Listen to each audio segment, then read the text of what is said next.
moo tax nit dina perdre temps moo tax yi boo seetloo jamono dañu naan nit ñëpp dañu naan la amuñu jot te pourtant ki naan la amul jot demul fenn deful dara pourtant amul jot effectivement amul jot mais pourtant deful dara pourtant et il sait même pas pourquoi amul jot moom te xam na ni moom toute la journée mi ngi fi liggéeyul demul fenn mais amul jot pourquoi amul jot parce que moment yi mu toog noonu ci biir këram moom dafa nekkagul maanaam bi mu xëyee suba yeewu moom ci boppam nekkagul nit xelam taxawagul dafa nekk di rechercher boppam moo tax moment yooyu mën na nekk di tourner rond lu yàgg toog benn place nii ni di xoolee mais xel mi ñëwagul mu mel ni kuy jéem a dajalewaat xelam pour def ko benn tas pour mën a am clairvoyance ci lan la war def mu soog a jóg décider fan la war a jëm wala lan la war a def loolu dafay jël temps bu bëri moo tax da ngay gis nit ñi xëy 8 heures jékki-jékki rek waaw ba heure ñu ne ko midi jot na mu ne midi jot na moom xamul fu temps bi jaar soit mi ngi nekk noonu boppam soit mi ngi woon ci téléphone bi pour jéem a masquer boppam pour ne pas voir pour bañ a dégg pour bañ a dégg pour dëggu stress bi nga xam ne moo koy song moom te jógee ci biiram moom lay jéem a éviter nan la koy masquer mooy damay seetaan ay film damay seetaan théâtre damay seetaan lu may xaqataay lu may reetaan comme ça du ma am conscience ci sama bopp c'est comme si que damay bañ a dégg ay sabar yuy tëgg à l'intérieur de moi-même dama koy jéem a étouffer avec d'autres informations c'est-à-dire dafa am ay informations négatives yu di jéem ci man dama ko bëgg a étouffer pour du ma ko sentir nan mooy damay jël beneen information à l'extérieur di ko suivre bu ko defee dootuma dégg sama bopp nit dafay éviter parfois dégg boppam xam nga stress dafay noonu lay détruire nit ki donc ci cerveau bi lay commencer parce que cerveau mooy li nga xamante ni si pratiquement moo yor nit parce que 20% ci énergie bi nga xam ne moo nekk ci yaramu nit ki le cerveau moom kese rek mooy conserver les 20%. moo tax activités yi nekk foofu ci cerveau bi dafa tar ba nga xam ni lépp ci nit moo koy traité muy xalaatam muy ay sentiments muy physique muy action yu muy def mouvement cerveau bi daf ciy bokk bu dee ay xalaat la cerveau bi mi ngi ci biir bu dee ay naqar la ay mbégte la cerveau bi mi ngi ci biir donc c'est le cerveau pratiquement mooy def tout te lu tuuti la ci yaramu nit ki mais moom rek mooy consommer les 20% de l'énergie donc stress bu ñëwee moom lay cibler mais dafay cibler ñetti air moom la ñuy wax ni ñetti air yi nga xam ne les stress cible ñetti air yi nga xam ni ñoom ñooy impliqué wu ci coordination bi ak cognition des émotions yi nga xamante ni si moom la nit ki di dund ñetti air yooyu moom la stress bi di gën a ciblé bu yàggee mooy dem ba indil la Alzheimer indil la au cours du vieillissement daf lay jox daf lay màggetloo sax d'ailleurs daf lay màggetloo très rapidement da ngay màgget sa xel mi day commencé wàññi ngay gaaw a fàtte mais li waral loolu nit ki di am problème boobu c'est-à-dire ce qui m'intéresse ici mooy information yi nga xam ne mooy tukkee à l'intérieur de toi-même mooy tukkee ci sa jikko mooy tukkee ci say tilim xol ak tilim ruux xam nga ni souvent dafay xaw a contradictoire ak boppam bokk na ci li gën a perturber nit ñi mooy dañoo contradictoire ak seen bopp ñun ñëpp parfois daf ñuy manqué du ñu honnête ak suñu bopp je dis du ma wax ci sama bopp en réalité li nekk ci man dëgg-dëgg soxla nga koy wax quelqu'un d'autre mais du ma remarquer du ma regarder en face samay sentiment dëgg-dëgg dama koy jéem a étouffer moo tax gis nit ki comme ni ma la ko waxee sànq bi bëgg di jël di déglu ay musique bëgg a nekk toujours ci bruit da ngay gis nit ñoo xam ne bëgguñu calme daf leen di troubler gis nga fu ñu nekkee foo xam ne dafa calme rek da ngay gis dañuy am problème dañuy commencé angoissé wu dañuy tëb fu nekk dugg fu waaye fii dafa wéet fii dafa calme parce que dafa am luy wax ak ñoom instant boobu seen conscience wala seen subconscience instant boobu mooy wax ak ñoom bu ko defee dafay refouler nag ay négativité mooy bàkkaar yi nga xam ne dafa nekk ci suñu xol yi moo tax dafay jaadu nit ki d'abord mu observer boppam ay sentiment mu étudier ko xool ko man dama rëy man dama soxor man dama iñaan man dama gaaw a gis sama bopp man dama bëgg xaalis man dama bëgg jigéen man dama bëgg nguur man dama bëgg jiite c'est-à-dire il faut que mu regarder en face mu xoolaat jikkoy boppam négativité yi bu ko xoolee ba càmbar ko da koy mën a détruire léegi mais tant que mi ngi koy jéem a refouler du dem mukk dafay fëgg buntam rek tout le temps di ko troubler moo tax nag si yàlla di ci insister ci nit ñi sincère ak seen bopp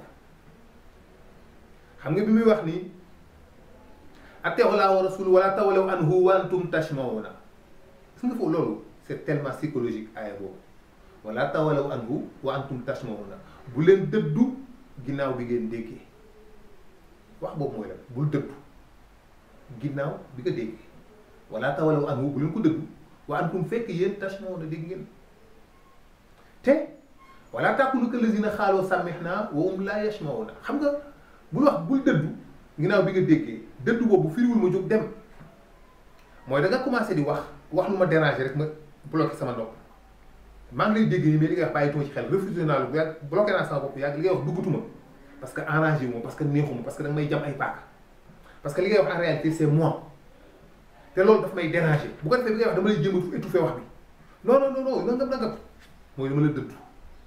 wala ngay wax ma la waa d'accord waxal non maa ngi lay déglu waxal mais fekk na boobu man pare naa ci loolu tamit loolu mooy dëddu firiwul jóg dem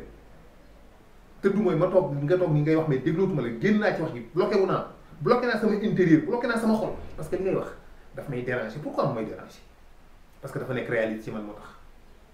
bi nga commencé di wax naan nit ku réew wala nit ku bëggee rek wax bi gêné ma rek c'est parce que dama bëggee bu ma naan nit ku iñaan boo koy wax rek wax bi déranger ma rek c'est parce que dama iñaan bu ko defee iñaan bu traversé nit première chose mooy na ko identifier diw de moom oto bi sama première réaction naa ko bàyyi xel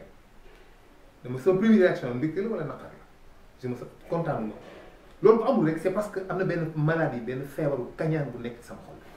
dama koy regarder en face dama ne nee attention parce que diw bi ñu am na ko di je sens que ni dama xaw a am tuuti lu ma pincement la sama xol dafa am lu ma metti ça veut dire que damay ñaan c'est pas méchant de reconnaître loolu yow yàlla rek moo lay dégg instant bi ngay wax loolu sa bopp yàlla rek moo lay dégg te yàlla boo ko waxee dégg na la boo ko waxul dégg na la kon bu ko sa wax demal nga jonkan ci ba ci wetam nga ne ko yàlla man damaa iñaan yëg naa sama bopp ni damaa am kañaan parce que diw bi ñu ñëwee moom oto bii rek yëg naa ni daal sama xol bi dox te loolu warul wallaahi rek yàlla dindi ko xam nga yàlla mooy yor tawfiix moo yor sakina bu ko neexee dala koy branché même pas besoin ngay def benn expérience moo tax mu ne ko nag wala tawalaw anhu wa antum tasma'una bu leen déggu dëgg bu leen dëddu dëgg ginnaaw bu ngeen ko déggee te it bul mel ni waa ji ñu ne kon wala takuna kallazina ki nga xam ni xaaloo dafay wax ni sàmmeex naa dégg naa waxum fekk moom la yasma'una déggu mooy da nga commencé di wax li ngay wax dérange non je sais xam naa li ngay wax parce que dama bëgg nga arrêté juste dama bëgg tout simplement nga arrêté parce que li ngay wax daf may déranger moo tax non je comprends non xam naa li ngay wax non c'est vrai xam naa pour bëgg a débarrasser wu ci yow parce que li ngay wax ça me touche ça me blesse parce que c'est la vérité moo tax yàlla ni nag wala tawalaw anhu wa antum tasma'un waaye wala takunu bi mel ni xam ne kallazina ki nga xam ne xaaloo dafay wax ni sàmmeex naa dégg naa xam naa waxum fekk moom la yasma'una mu ne nag inna sara ad-dawaabi indallahi ki gën a yées ci mbindeef yi ci yàlla ñu ne ko yàlla kan la mu ne mooy ki nga xam ne summul bukmul alladina laa yaqiluun dafa nangu tëxal ay noppam ci dëgg tëj ay bëtam ci dëgg du nangoo raisonner ci boppam du nangu ni man dama am problème man dama am ay négativité man dama am ay jikko yu baaxul da koy rejeter bu ko defee yàlla da koy bàyyi muy feebar yàlla daf koy bàyyi muy dund benn souffrance bu tar à l'intérieur de lui-même àddina bépp mu mel ren te kenn defu ko dara mais bu fekkee dafa honnête ak boppam yàlla ne huwa allazi anzala sakina fi qulubil mu'minin man yàlla maay wàccee sakina muy la quiétude la tranquillité bien-être ci xolu jullit fi qulubil mu'minin ñu ne ko pour la ci jullit mu ne li yazdaadu imaanan maa imaanihim pour yokk iman ci imaanam gis nga moo tax bu fekkee nit ki dafa sincère ak boppam non seulement dafay tranquille mais dafay am pas-pas imaanam dafay gën a dëgër li yazdaadu imaanan maa imaanihim pourquoi parce que walillahi junuudu samaawaati wal ard man yàlla maa yor puissance univers bi yëpp armée yi lépp lu mu mën a doon li fitnaan li koy jaxase moo tax c'est plus important d'abord nit ki sincère ak boppam ça tout ça c'est lan loolu la mooy information yi tukkee à l'intérieur yuy jóge ci sa ruux parce que négativité yi sa bakkan di def dafay nekk ay tâches yu nekk ci sa nafs zikr bi ngay tudd yàlla mooy créer benn lumière boo xam ne mooy dugg ci ruux bi lumière boobu nag mooy bale parasite yi nekk ci nafs bi nekk nafsu al mutma nga am nafs bu tey nga am sérénité sentir benn bien-être am benn équilibre parce que tout simplement da ngay zikr da ngay tudd yàlla en toute sérénité sincérité je veux dire ala bi zikrillahi tatma'innul qulub n'est-ce pas la yàlla wax laaju dëggal la du laaju laaj n'est-ce pas que lu muy dëggal ala bi zikrillahi tatma'innul qulub ci tudd yàlla la xol di giife waaye wa man a'rada an zikri fa inna lahu ma'ishatan dankan yàlla mu ne wa man a'rada képp koo xam ne dafa dëddu zikr tudd yàlla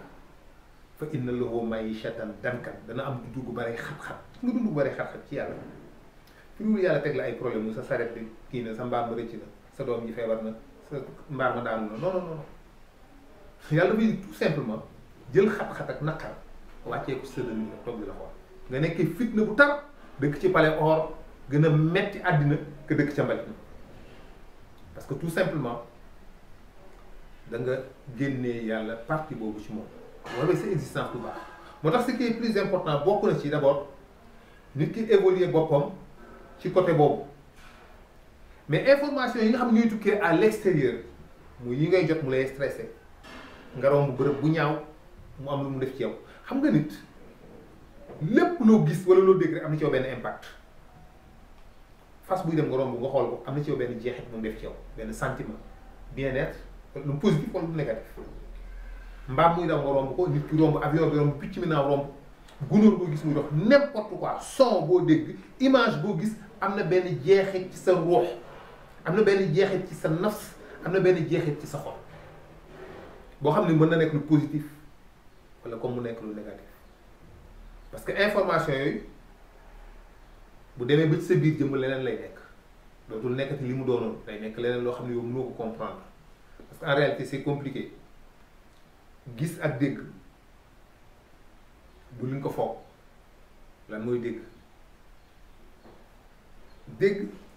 bruit lan la onde la wax son la son onde la onde phénomène vibratoire la da ngay créer benn yëngal sa làmmiñ ak sa tuñ mu créer benn vent mu créer perturber les molécules yi nga xam ñoo nekk dans l'espace mu créer benn ondulation la ñuy wax les ondes sonores ondes yooyu bu ñëwee si membrane nopp bi daf koy osciller nii comme ni ngay gisee membrane baaf ni muy yëngatoo bu musique bi di dal noonu la membrane bi nekk sa nopp noonu la yëngal nag l'enclume mooy benn yax bu nekk ci biir bu def nii boo xam ne day tiim benn étrier donc selon ni membrane bi yëngatoo noonu lay tëggee ci étrier bi tëg tëg tëg tëg bu tëggee mu yóbbu ko ci beneen fréquence tonotopique vers les ciliés ay cellules yu nekk dans l'oreille interne dans le cochlée benn yax bu mel ni yaxu yéet bu nekk ci biir nopp bi boo xam ne dafa am benn liquide bu tax bu fa nekk am ay cellules yu frotté am benn poil bu sax ci cellule loolu la moo tax ñu leen di wax ay ciliés bu onde sonore yooyu bu dalee ci poil yooyu daf koy yëngal poil yi bu yëngaloo dafay décrire information bi léegi ci benn pulsion magnétique léegi dootul nekk des ondes mais léegi daf koy transformer ay pulsion magnétique vers le cerveau bu ñëwee ba ci cerveau bi cellule ci cerveau bi ñu capté information pulsion magnétique yooyu ñoom léegi dootuñu ko defati ay pulsion léegi ñoom dañu koy transformer ay réaction chimique lay doon dafay nekk ay hormones nit ki soog nga xam ne dégg na të en réalité bi mu ñëwee ba ci cellule yooyu cellule dañuy transmettre information bi sous forme beneen chose loo xam ne nañu ko tuddee onde cérébrale wala n'importe quoi mu jëm ci nafs bi parce que nafs bi foofu léegi ruux la léegi nekkatul matière foofu ni muy communiquer interpréter yooyu ñooy interpréter bu ñëw ci nafs bi capté information moom dem interpréter ko ruux gi nit ki soog a xam ni dégg na të donc il faut mu egg ci âme bi yooyu yëpp nag dafa am jeexit bu muy yóbbaale donc bu fekkee dafa am noonu li ngay dégg bu positifee yóbbaale ko fa bu négativee yóbbaale ko gis bi tamit kazaalika noonu la mel moo tax nit ki nga gis nit ki bu amee bëggee benn nekk benn bien-être mu leen dëkk foo xam ni dafa am végétation am ay fleurs def gazon les préfets alignés il se sent bien pourquoi alors que bant yi lekkoo ko diwoo ko ñax mi la wër lekkoo ko naanoo ko diwoo ko mais pourquoi fleurs yi la wër ak objets yi rafet yi jox la benn sentiment de bien-être ce qui veut dire l'importance su environnement bi nga nekk ci sa état d'âme ci ni ngay stressé ci ni ngay raisonner donc loolu tamit dafa nekk loo xamante ni si lu intéressant la xam naa ni point boobu point bu compliqué la dinañ ci gën a dikkaat ci wàllu ruux bi parce que ruux ak nafs dafa ñàkk ñaari énergie yoo xam ne mooy dundal nit te dañu am ñaari fil yu leen relier ñoom ñoo fixé ci xol bi ci xolu nit ki moo tax nit dafa am xol dafa am ñaari nœud moom la ñuy wax les deux nœuds de contraction des parois du cœur ñaari nœuds yooyu ñoo tax cœur bi pompé benn bi électricité mi ngi jóge ci nafs bi benn bi électricité mi ngi jóge ci ruux bi plus moins wala positif négatif tout ce que vous voulez lépp lu yàlla bind ko bind góor ak jigéen moo tax nit am nafs ak ruux ñaar yooyu nag ñoom ñaar ñoom dajaloo ci xol bi dafa manifester seen divergence ak seeni sentiment nafs moo xam plaisir u àddina kër yu rafet ak jabar yeeg tool yeeg nag yeeg plaisir yooyu nafs moo ko xam alal jeeg tout mais xamul ruux nag moo xam plaisir u tudd yàlla julli zikr ñoom ñaar nag ñoo daje ci nit ñoom ñaar nag ñoo dajaloo ci même kër bi ku nekk di fa exprimer wu moo tax ci xol la nit di yàlla nit di bëggee jabaram ci xol la nit di bëggee yàlla ci xol la nit di bëggee jabaram ci xol la nit di bëggee yàlla mais en réalité xol moo nekk deux paramètres mooy xalbu ak fuhaad nga gis alquran di ko wax maa kazabal fuhaadu maa raxa maa kazaba fenul fuhaadu njortam fuhaadu pas-pasam ci la mu gis mooy ki gis dara jàpp ni lii mu gis nangam la donc loolu la gëm yonent bi mu riñaanee dem bi mu demee ba gis yàlla jàpp na am na certitude parce que yàlla doo ko gisee doo poser question doo ne est-ce que lii yàlla la est-ce que xanaa lii moo war a doon yàlla boo gisee doo laajte da ngay am yàqul moom mooy gën a wér say loxo ak sa jëmm moo tax bu ñëwee ba gis ko mu xam ni lii mu gis loolu la yàlla confirmer lu gisam boobu ni maa kazaba fenn fuhaadu c'est plus profond que xal maanaam pas-pasam wala certitude en tout cas ci li mu gis moom la li mu gis moom la moo tax nag ñaar yooyu moo tax yaayal bu wax xol léeg-léeg mu utiliser terme xalbu fuhaad bu waxee xalbu rek dafay dellu ci ay jikko yu négatif nga seetloo waaye bu waxee fuhaad rek mi ngi wax lu dellu ci wàllu yàlla ak yëkkati ko ak ay leer ak yooyu donc ñaar yooyu ñoo daje ci xol ñoom ñooy tax cœur bi di pomper tëg tëg tëg tëg nit ki dund 90 ans cœur bi mi ngi pomper pendant 90 ans musul arrêté xam imagine toi benn pompe boo xam ne depuis 90 ans musul arrêté benn seconde 24 heures sur 24 mi ngi tàkk boo amoon fi benn pompe diesel buy pomper ndox mi da nga koy taal branche ci benn moteur bi moo koy tourné pompe bi di pomper mais xol bi nag moom pompe buy pomper sang la boo xam ne moom amul benn moteur bu koy tourné ban moteur moo koy tourné mooy ñaari électricité yooyu jóge ci ruux ak ci nas yooyu électricité bi tax cœur bi naan nii moo tax cœur bi nii lay def